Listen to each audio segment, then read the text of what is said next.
নমস্কার, কবিতা উৎসব এডুকেশন আপনারা দেখতে পাচ্ছেন। আমাদের স্টুডিও এসছেন এই অঞ্চলের বিখ্যাত ব্যক্তিত্ব সমাজসেবী হীরালাল দেবনাথ। হীরালাল দেবনাথ আমার অন্তরঙ্গ বন্ধু, বাড়ির তুপখানায়। তিনি 20 বছরের অধিক সময় রেডিও মাইকের ব্যবসা ছিল তাদের, লীলা রেডিও অ্যান্ড ইলেকট্রনিক ব্যবসার সাথে তিনি খবর, দেশে বিদেশে অনেক খবর শুনতেন এবং সেই সংবাদ শোনার সুবাদে তিনি লক্ষ্য করেছিলেন সড়ক দুর্ঘটনায় অনেক লোক মারা যাচ্ছে। সেই ঘটনা শুনে তিনি ব্যথিত হয়েছিলেন এবং এই সড়ক নিরসনের জন্য, দুর্ঘটনা নিরসনের জন্য তিনি ইতিবাচক ভূমিকা নেন। আমি যাচ্ছি সম্মানিত হীরালাল দেবনাথের কাছে, তার মুখ থেকে শুনব তার জীবন যাপনের কথা, তার ইতিবাচক কথা। ফাঁকে ফাঁকে তিনি গানও গেয়ে থাকেন ইউটিউবে, তার অনেক রকম কাজ রয়েছে। আমি সম্মানিত হীরালাল দেবনাথকে অনুরোধ জানাচ্ছি তিনি কিছু কথা যেন বলেন আমাদের কাছে। নমস্কার, আমি হীরালাল দেবনাথ। আপনাদের সঙ্গে আমাদের পরিচয়ের আগে হয়েছে কিনা জানি না, তবে আজকে এর মাধ্যমে আপনাদের সঙ্গে যোগাযোগ হচ্ছে বলে আমি নিজেকে কৃতজ্ঞ বলে ভাবছি আর কি। তো যাই হোক, আজকে আমি তেমন কিছু নই। আমি ছোটবেলা থেকেই আর কি সাইকেল চালাতে খুব ভালোবাসতাম। সাইকেল এত দ্রুত চালাতাম যে আমার বাবার কাছে মাঝে মধ্যেই বিচার আসতো, আমি এত দ্রুত সাইকেল চালাই, লোকজনের কষ্ট হবে। এই করে করে আমি 1962 সনে মোটরসাইকেল চালানো শিখেছিলাম। তো সেটা গেল আমার শৈশবের ব্যাপার। তো আমি বছর 20 বয়স থেকে আমি একটি রেডিওর ব্যবসা চালিয়ে যাচ্ছিলাম। এই রেডিওর ব্যবসা, রেডিও মাইকের ব্যবসাতে বা পরে পরে এটা আপনার প্রথমে বলা যায় এই অঞ্চলের রেডিও ব্যবসা তো আপনার এই প্রতিক্রিয়া বলা যেতে পারে। আপনারাই তো আরম্ভ করেছিলেন রেডিও ব্যবসাটা। হ্যাঁ, তো এই রেডিও ব্যবসার মাধ্যমে আমি যখনই কাজ করছিলাম আর কি, তো রেডিওতে বাজিয়ে দেখার সময় প্রায় সময় খবরও শোনা যেত। খবরের মাধ্যমে আমি শুনতাম বিভিন্ন জায়গায়, দেশের এখানে ওখানে, আমাদের আশেপাশে বা দূর দূরান্তে সড়ক দুর্ঘটনা হচ্ছে। সড়ক দুর্ঘটনার ফলে মানুষের এত নিদারুণ দুর্গতি হয়ে যাচ্ছে, কেউ প্রাণ হারাচ্ছেন, তাদের পরিবারবর্গ খুব কষ্ট হচ্ছে। এসব নিয়ে আমি ভাবতাম, কিন্তু আমার কিছু করার ছিল না। আমি একজন ব্যবসায়ী মানুষ, আমি আমার ব্যবসা নিয়ে ব্যস্ত থাকতাম। কিন্তু ভবিষ্যতে আরো কিছু সময় পেরিয়ে গেলে 2010 সনে যখন আমার বয়স প্রায় 60 বছর, তখন আমার মনে হলো সড়ক দুর্ঘটনা কেন হয়, এই বিষয়টাকে নিরসন করার জন্য সরকারিভাবে কি কি ব্যবস্থা আছে সেটা একটু বুঝবো। তো আমি হাইলাকান্দিতে গিয়েছিলেন একজন কি জানা বলে দ্বিতীয় জেলা আধিকারিক, মানে পরিবহন বিভাগের আধিকারিক, ওনার কাছে গেছিলাম। ওনার কাছে গিয়ে বললাম যে আপনারা যে এই ইয়েটা করছেন, এই সড়ক সুরক্ষার জন্য, দুর্ঘটনা প্রতিহত করার জন্য যেসব ব্যবস্থা আছে সেগুলি আমাকে একটু বুঝিয়ে বলুন। তিনি বললেন, কেন আপনি যা জানেন না? মানে ভাই আমি 2003 সনে আমি একটা মোটর ড্রাইভিং স্কুল খুলেছিলাম এই সড়ক সুরক্ষা প্রতিহত করার জন্য। আমি ভাবলাম যে আমার এখানে যারা আসবে, আমার ড্রাইভিং স্কুল থাকলে যদি কেউ আসে তাদেরকে এই সড়ক সুরক্ষা আমার জানা মতো যে নিয়মগুলি আছে সেই নিয়মগুলি, আমি এতদিন থেকে ছোটবেলা থেকে বাইসাইকেল চালানো, তারপরে জিপ চালানো, তারপরে লাইন মাস্টার গাড়ি, তারপরে অ্যাম্বাসেডর গাড়ি, তারপরে মারুতি গাড়ি, এসব চালিয়ে আমি আমার জীবন যে সময়টা কাটিয়েছি অথচ নির্বিঘ্নে কাটিয়েছি, কোনো বিপদে পড়িনি। তো সেই পন্থাগুলো তাদের বলে দিয়ে যদি তারা সুরক্ষিত থাকে সেই অনুমান আশায় আমি মোটর ড্রাইভিং স্কুল খুলেছিলাম। প্রথম আর মোটর ড্রাইভিং স্কুল আমাদের এখানে ছিল না বলে দূর দূরান্ত শিলচর থেকে বা উদারবন থেকে, দুয়ারবন থেকে, এরকম কায়স্থগ্রাম থেকে, দুর্লভছড়া থেকে, দূর দূর থেকে আমার এখানে ছাত্ররা আসতো। এটা বলে তাদেরকে আমি বুঝিয়ে বলতাম নিজেদের সুরক্ষিত রাখার জন্য বা অপরকে সুরক্ষিত রাখার জন্য যে আমি যে পন্থাগুলি অবলম্বন করি সেগুলি তারা জেনে যাওয়ার জন্য আমি তাদেরকে অনুরোধ করতাম, আমি বুঝিয়ে বলতাম এবং তারা সেটা মানিয়ে চলছে বলে আজকালও অনেক ছাত্রদের আমার এখান থেকে যারা শিখেছে, যেমন আমি বলতে পারি হাইলাকান্দিতে অনেকেই আছেন, কারোর নাম বলছি না, তো তারা আমার এখান থেকে গাড়ি চালানো শিখেছেন। তারপর তাদের আজকালকে রাস্তাঘাটে দেখা হলে বুঝতে পারি তারা এত সুন্দর করে গাড়ি চালানো যে আমি যা শিখেছিলাম তার থেকেও ভালো করে। যাই হোক, আমি 2010 সনে ড্রাইভিং স্কুল চলাকালীনই আমি 2010 সনে দ্বিতীয় স্যারকে বললাম সরকারি কি ব্যবস্থা আছে, সরকারি এই বিষয়ে আগে সড়ক সুরক্ষার ব্যাপারে নিয়ম নীতি কি কোথায় আছে সেটা আমার একটু বুঝি বলুন। তিনি বললেন আপনি গুয়াহাটি যান, গুয়াহাটি গেলে রয়্যার্স বুক স্টল পানবাজার, সেখান থেকে আপনি পাবেন rules of the road regulation বইটা পাবেন। Rules of the road regulation বইটা কিনে নেবেন, সেটার মধ্যে ইংরেজিতে সেগুলি লেখা আছে, আপনি সেগুলি সেখান থেকে পেয়ে যাবেন। তা আমি গুয়াহাটি গেলাম, গুয়াহাটি গিয়ে আমি সেই বইগুলো কিনলাম, সঙ্গে ট্রাফিক রুলসের বইটাও কিনলাম, মোটর ভেহিকল অ্যাক্ট বইটাও কিনে এনেছিলাম। তো এনে আমি আমি যে কথাগুলো বাংলাতে বলেছি, আমার মন থেকে বলেছি, আমার অভিজ্ঞতা থেকে বলেছি, সেই কথাগুলি ওইখানেও লেখা আছে, কিন্তু সেগুলি ইংরেজিতে লেখা। আর আমি সেই বইগুলি এতদিন জানতাম না, এগুলি যে আছে। আমি 2010 সনে জানলাম সেই বইগুলি যখনই আমি গুয়াহাটি পানবাজার থেকে পানবাজার থেকে এনেছিলেন। পানবাজার রয়্যার্স বুক স্টল থেকে আমি কিনে আনলাম। বইটার নাম কি ছিল বলুন? হ্যাঁ, বইটার নাম কি ছিল? রুলস মোটর ভেহিকল রুলস, বাহ। সেন্ট্রাল মোটর ভেহিকল রুলস, বাহ বাহ। Central motor vehicle rules. আচ্ছা, এই বইটা আমি ওখান থেকে কিনে আনলাম। কিনে আমি জানলাম ইংরেজিতে কি লেখা আছে। আর এগুলি 1989 সনে, বাহ, 1958 থেকে শুরু করে 1989 সন অবধি 30 বছরের প্রয়াসে নিয়ম নীতিগুলো মানে স্থির করেছিলেন আচ্ছা, কিভাবে রাস্তা ব্যবহার করতে হবে। সেই নিয়ম নীতিগুলো যখন 1989 সনে হলো, তখন জুন মাসের 12 তারিখে সেটা সংসদে পাস হয়। বাহ বাহ। সংসদে পাস হলে 1 জুলাই 1989 থেকে এগুলি ইমপ্লিমেন্ট হয়, বাহ, দেশের পক্ষে কার্যকরী হয়। কিন্তু দুর্ভাগ্যের বিষয়, কার্যকরী তো হলো, কিন্তু লোকে জানার কোন ব্যবস্থাই হলো না। আমাকে 2010 সনে জানতে হলো গুয়াহাটি পানবাজার থেকে আমি বই কিনে এনে। স্কুলের কারিকুলামে এসব বিষয়ে লেখা থাকে না, সিলেবাসে নেই, আমাদের সিলেবাসে নেই। অন্যান্য আমি তো অল্প খুব একটা লেখাপড়া করিনি, কিন্তু যারা অনেক লেখাপড়া করেছেন তারাও মানে এগুলি জানার সুযোগ ছিল। আপনার মনে হয় এটা সিলেবাসে নেওয়া উচিত? অবশ্যই সিলেবাস। সবার তো মোটরসাইকেল ইউজ করে, হ্যাঁ, সরকারের মোটরসাইকেল দিচ্ছে, স্কুটার দিচ্ছে, কিন্তু আইন কানুন জানে না। হ্যাঁ, সেই আইন মানে এই নিয়মটা শুধু সুরক্ষিত থাকার জন্য যে নিয়মগুলি বিশিষ্ট জনেরা ঠিক করেছিলেন, সেই কথাগুলি আমি জানতাম, সেগুলি আমি পালন করতাম বলেই বেঁচে গেছি। কিন্তু যদি এটা আমার মনে এসেছে বলেই আমি বেঁচে গেছি, কিন্তু যাদের মনে আসছে না, যারা রাস্তায় গেলে নিজেদের সুরক্ষিত রাখার জন্য যেসব সংযত আচরণের প্রয়োজন, সেটা হয়তো অনেকেরই থাকে না, ব্যস্ত থাকে, সবাই ব্যস্ত থাকে, কোথাও যাওয়ার সময় ব্যস্ততা থাকে।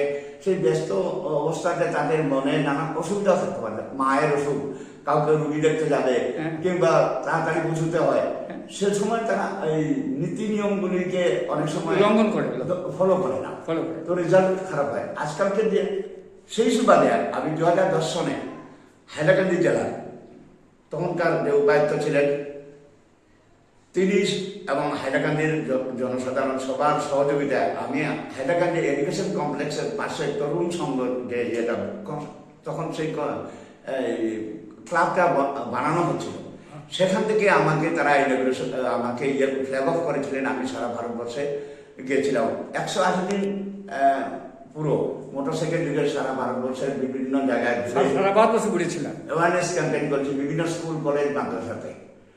তো করে আমি 30 অক্টোবর ফার্স্ট মেয়েতে গেছিলাম, আর 30 অক্টোবর এসেছি।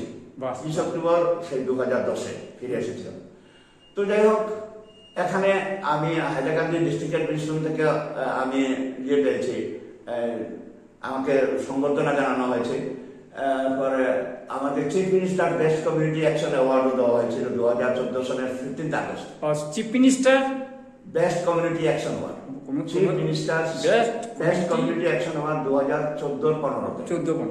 আর ডিস্ট্রিক্ট অ্যাডমিনিস্ট্রেশন থেকে দেওয়া হয়েছে 2014 জানুয়ারিতে। বাহ বাহ। জানুয়ারি মানে 26 জানুয়ারিতে। বাহ। আচ্ছা, আর কর্মযোগী অ্যাওয়ার্ড পেয়েছি লায়ন্স ইন্টারন্যাশনালের নর্থ ইস্টের সবাই মিলে গুয়াহাটিতে যে একটা অনুষ্ঠান করে নাকি 31 মার্চ এবং 1 এপ্রিল। বাহ। সেখানে কর্মযোগী অ্যাওয়ার্ড কর্মযোগী অ্যাওয়ার্ড লায়ন্স ক্লাব, হ্যাঁ, লায়ন্স ইন্টারন্যাশনালের নর্থ ইস্টের সবাই মিলে দিয়েছে। বাহ। নর্থ ইস্টের যত স্টেট আছে সব স্টেটের 121টা ক্লাব ছিল তখন।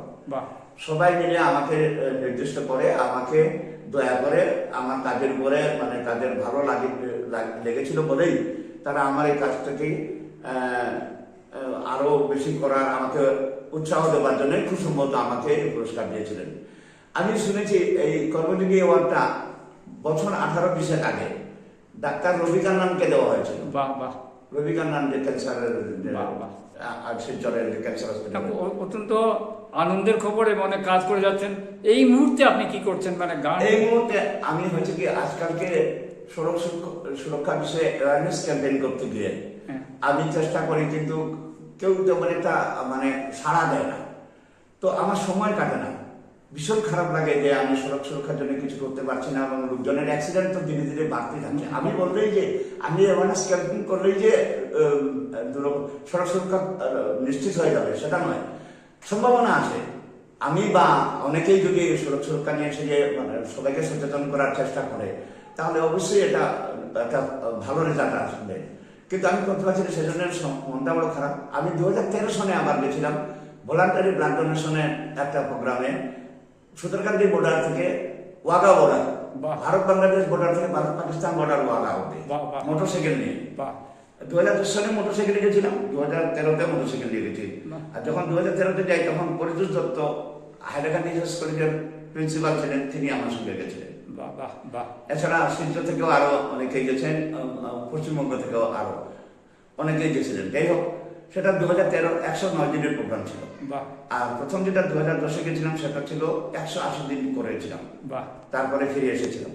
যাই হোক, তখন আমাকে অনেকেই বলেছে, আমি যখন গুজরাটে গেছি বা রাজস্থানে গেছি বা পাঞ্জাবে গেছি, তখন আমাকে বলেছে আপনাদের ওখানে কি এখন অ্যাক্সিডেন্ট হয় না? আমি কেন বললেন? বলে আপনি এখানে এসেছেন অ্যাওয়ার করতে, আপনাদের ওখানে কি অ্যাওয়ারনেস কমপ্লিট হয়ে গেছে? আমি বললাম না, আপনাদের কনসেন্ট নেবার জন্য এসেছি, আপনারা কি চান এটা কি, তাহলে আমি ওখানে করবো, আপনারা এখানে করবেন, তাহলে সব মিলিয়ে ভালো হবে। সেই ফিরে এলাম, কিন্তু এখানে এসে আর করতে পারছি না। কিছুদিন করেছিলাম, ডাক্তার আমাদের এখানকার আয়ুক্ত ছিলেন, উপায়ুক্ত ছিলেন ডক্টর শামশের সিং মহাশয়। ওনার সময় 2014 সালেই আমার খুব শেষ মানে যত বেশি সম্ভব করেছি। উনি সবটাতেই প্রায় উনি নিজে যেতেন, এসপি বদেন্টিক সিনহা বা অন্যান্যরা তারাও যেতেন। আর আমি খুব উৎসাহ পেতাম, আর অনেক স্কুল কলেজে প্রোগ্রাম করে, হাইলাকান্দি শহরে তো সব স্কুল কলেজে করেছি, আশেপাশে সবগুলিতেও করেছি, এমনি করে উৎসাহ তো পেয়েছে। আজকালকে দিনে হয়েছে কি, সেই সুযোগটা নেই, আমি অ্যাওয়ারনেস ক্যাম্পেইন করতে পারি না, ব্যবসা তো করি না। 2000 সাল থেকে বয়স হয়ে গেছে, বয়স কত হচ্ছে আপনার এই মুহূর্তে? আমার 14 সেপ্টেম্বর 1952 জন্ম, আমার 14 সেপ্টেম্বর 1952, আমি হীরালাল দেবনাথ। তো এখন আমার বয়স কত সেটা আপনার হিসাব করে পেয়ে যাবেন। তো যাই হোক, এখন প্রশ্নটা হচ্ছে আমি এখন সময় কাটাতে পারি না, তো কি করলাম, আমার একটা কথা মনে হলো, গান গাওয়া যেমন সুর তালের প্রয়োজন থাকে, সুর তাল এক না হলে তাহলে মানুষের ভালো লাগবে না, তেমনি গাড়ি চালানোটাও এই মানে নিয়ম নীতি না মানলে কারোর ভালো লাগবে না এবং আপনার নিজেরও উপকারে আসবে না, অন্যেরও স্বার্থে আসবে না। সেজন্য আমি গানটাকে পছন্দ করিলাম। আজকাল গান স্টার মেকারের সৌজন্যে, আর কি স্টার মেকারের সুবাদে আমি 72,400-এরও বেশি আমি গান এখন পর্যন্ত স্টার মেকার, আর স্মুলে 1098টা, আর বাদ বাকি সব স্টার মেকারে এই গানগুলি আমি গাওয়ার চেষ্টা করছি। আমি প্রথমে তো ভালো গাইতে পারিনি, এখনো ভালো গাইতে পারি না, তবু কিছুটা আনন্দ দিচ্ছেন, কিছুটা হয়তো ভালো হয়েছে। আমি এই শুনেন মুহূর্তে আরেকটা তো বলতে চাইছি, এখন ধরুন আপনার চৈতন্য মহাপ্রভু বৈষ্ণব চিন্তা ভাবনা এই অঞ্চল নিয়ে কিছু কাজ করার চিন্তা ভাবছেন কিনা? আপনার বৈষ্ণব তো মূলত বৈষ্ণব চর্চা আপনার। আমি ছোটবেলা থেকে মাছ, মাংস, ডিম, পেঁয়াজ, রসুন খাই না, আমি নিরামিষ ছোটবেলা থেকে, তো আমি তেমন ভালো খাবার খাই না, তাই সেজন্য তার উপর বয়সের ভাগ সব মিলিয়ে আমি ভালো গান গাইতে না পারলে, তবুও আপনারা যদি কেউ মনে করেন আমার ইউটিউব চ্যানেল @হীরালাল দেবনাথ 106, এই চ্যানেলটা যদি আপনারা সাবস্ক্রাইব করে দেখেন, তাহলে আমি কিভাবে গানের জগতে কতখানি এগিয়েছি বা পিছিয়ে যাচ্ছি কিনা সেটা আপনারা বুঝতে পারবেন। খুব ভালো লাগলো আপনার। আমি আপনাকে অনুরোধ করব, আপনাদের আমাদের চিরন্তন যে শাস্ত্র বৈষ্ণব চর্চা, যে বৈষ্ণব কীর্তন গান, যেটা আপনার পারিবারিক জীবনে ছিল আমি জানি, কীর্তন গান বৈষ্ণবের ধারা যেটা, এটা নিয়েও আপনি একটু ভাবা যায় কিনা, কারণ আমাদের এটা তো হারিয়ে যাচ্ছে। না, সেগুলি তো আমি চেষ্টা করছি আর কি। আমি আমার সঙ্গে আমার গানের যখনই চেষ্টা করি আর কি, আধুনিক বাংলা গান বা হিন্দি গান, ছবির গান, এগুলি তো গাই। এটা গান সঙ্গে ওটাই, উপরন্তু সমাজসঙ্গীত, হ্যাঁ, নজরুলগীতি, রবীন্দ্রসঙ্গীত, এগুলিতেও আমি একটু চেষ্টা করছি। বাহ বাহ। তা আমি তো ছোটবেলা থেকে গান শিখিনি। না, ঠিক আছে, ঠিক গান আছে। আমি শিখিনি, কখনো কোনো যন্ত্র বাজাতেও জানি না। স্টার মেকারের এখানে আমাকে কোনো যন্ত্র বাজাতে হয় না, শুধু সুরের সঙ্গে তাল মিলিয়ে গান গাইতে হয়। সেটাও আমি বয়সের ভারে বা আমার অনভ্যাসের ফলে খুব একটা ভালো হচ্ছিল না, তবুও করে যাচ্ছেন তো। তো যতখানি হচ্ছে আপনারা দেখে নেবেন আমার ইউটিউব চ্যানেল @হিরালাল দেবনাথ 106। আচ্ছা, বাড়িতে আপনার কে আছে এই মুহূর্তে? এই মধ্যে আমার মিসেস তো আছেন, আমার মিসেস আছেন, উনিও সুগারের প্রবলেমে অসুস্থ। আপনার ছেলেরা? আর ছেলেরা, আমার 4 ছেলে, 2 মেয়ে, মেয়েদের বিয়ে হয়ে গেছে। বড় মেয়ের 2 দিকে 2 নাতনি, ছোট মেয়ের দিকে 2 নাতনি 1 নাতি। আর 4 ছেলের মধ্যে বড় ছেলের 1 ছেলে, আর 2 নম্বর ছেলের 1 ছেলে 1 মেয়ে, অর্থাৎ 1 নাতি 1 নাতি। আর 3 নম্বর ছেলের দিকে 1টা নাতি। আর 4র্থ ছেলেকে এখনো বিয়ে করায়নি। আচ্ছা, ঠিক আছে। আপনি আপনার ব্যবসা তো ছেলেরা করে যাচ্ছে এখন।